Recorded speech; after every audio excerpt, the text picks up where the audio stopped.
So hello guys, welcome to my video for today. So ito gawa lang ko ulit ng maikling video. So yung aking video about ulit sa INC rally. About sa gagawin lang rally at bakit maraming galit sa Iglesia ni Cristo pag nagrarally sila. O kaya may gagawin silang mga aktibidad. Pero sa bagay, hindi na rin to bago at hindi na rin to maiwasan sa mga hindi nakaranas na maging Iglesia ni Cristo. Kasi meron pa rin naman ako nababasa mga comment o kaya dun sa mga YouTube na thumbnail na bakit maraming galit at bakit maraming ayaw sa gagawing rally ng Iglesia ni Cristo kapag nagrally ang Iglesia ni Cristo. Alam nyo kasi yan, bilang dating Iglesia ni Cristo, kagaya nung experience ko talaga, nung nag-duty naman ako dun sa may Bukawi, Bulacan. Nung anniversary yun sa may Petron and Lex kasi malapit na lang dun yung Mikawayan, Bulacan eh. Kagaya nung anniversary nila, share ko lang din to kasi may mga narinig pa rin ako ng yung mga hindi kaanib, nagalit sila kasi ang dami, nagdulot daw ng traffic, mga ganito, daming nagalit. Sabi nila, mga lang daw, pampagulo, istorbo sa trabaho. Pero yon hinayaan ko lang yon. Kasi medyo active na INC pa ako noon. Active na INC pa ako noon noong 2014. Pero naka-duty nga lang akong gwardiya doon sa Petron and Lex, Bukawi, Bulacan. Pero sa tingin ko, isa lang kasi nakikita kong dahilan kung bakit sila nagagalit. Kasi pag mag-anniversary talaga yung Iglesia ni Cristo, ang dami talaga. Sobrang dami nila. Kasi alam niyo kung bakit sobrang silang dami? Kasi meron talaga silang tinatawag na pagkakaisa. Organisado talaga sila. Kasi kagaya yan, sa pagsamba, iisang topic lang yan sa lahat ng lokal. Kung ano yung topic ng isang lokal, yun din ang topic ng lahat. Kasi yan, pinag-aaralan yan, pinagmimitingan yan eh. Kagaya yun, pag nag-rally na naman ng ANC. Isa pang kwento ko, yung 2015.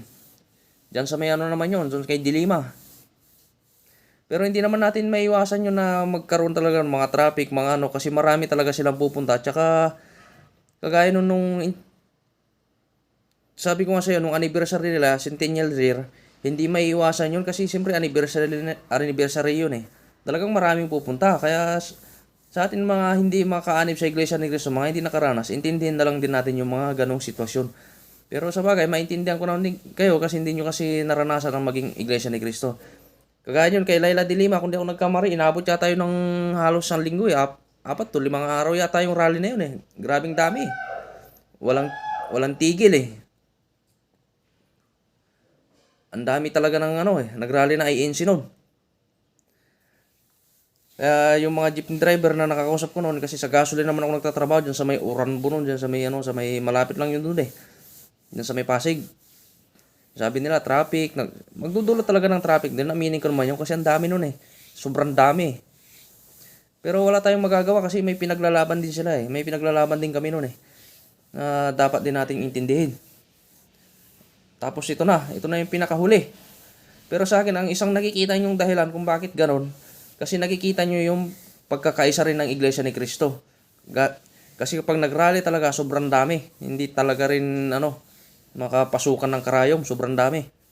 Kasi yun yung tinatawag na pagkakaisa, na talagang sumusunod sila sa tagapamahalang pangkalahatan, na kung ano ang utos at tagubilin sa kanila, sinusunod talaga nila. Pero ito na yung pinakamatindi, ito na yung pangatlo, yung gagawin nilang rally sa yung mapayapang rally na tutol sila sa gagawing impeachment ni Vice President Sara, na suportado nila yung sinabi ni President Bongbong Marcos na wag nang i-impeach si Inday Sara Duterte.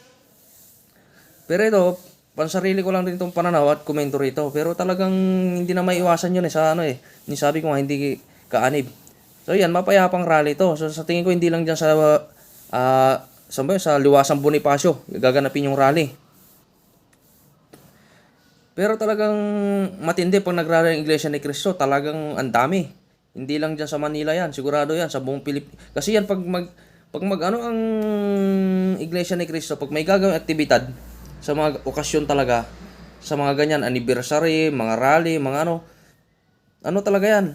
Lahat ng kaanib talaga yan sa buong mundo, hindi lang sa buong Pilipinas.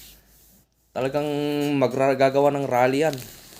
Susunod yan sa tagapamahalang pangkalahatan na magiging maayos. Pero sigurado ko na ang gagawing rally ng Iglesia ni Cristo, ito ay magiging maayos at hindi magiging magulo, na hindi katulad ng sinasabi ng iba. O ipagpalagay natin doon, nagrarally. or nakakaabala. Pero hindi naman natin maiwasan yun na magkaroon ng traffic, abala minsan kasi siyempre maraming sasakyan na pupunta dyan. Wala namang pagkakaiba yan pag pag may mga event Kagaya nun, may mga bumisita sa ibang bansa, mga hindi naman tayo nagagalit sa mga yun Ewan kung bakit pag Iglesia ni Cristo, ang daming nagagalit, ang daming ayaw sa ginagawa ng INC. Pero, siyempre, yan religious yan na may ginagawa rin na organisasyon yan. So, yan lang guys. Ang ganyan lang yung video for today guys. Maraming salamat guys.